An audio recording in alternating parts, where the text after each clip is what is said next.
মুসলমান, মাদ্রাসায় এরকম জান্নাতি দৃশ্য চিত্রায়িত হয়।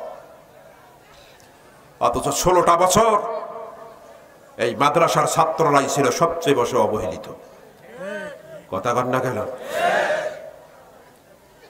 জঙ্গি নাটক সাজানো হয়েছে।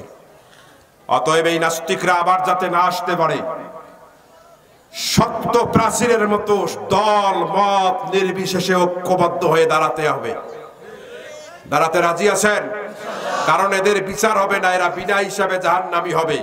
এই নাস্তিক আর মুরতাদদের বিরুদ্ধে ঐক্যবদ্ধ প্রচেষ্টায় সৎ লোকের শাসন, এই সমাজের জন্য যারা উপযোগী, দেশের জন্য যারা উপযোগী, তাদেরকে আগামীতে সংসদে পাঠিয়ে দেওয়ার জন্য জিহাদের তামান্না নিয়ে আগামীতে ময়দানে কারা কারা নামতে প্রস্তুত আছেন? একটু হাত তুলে আল্লাহরে দেখায়া দেন।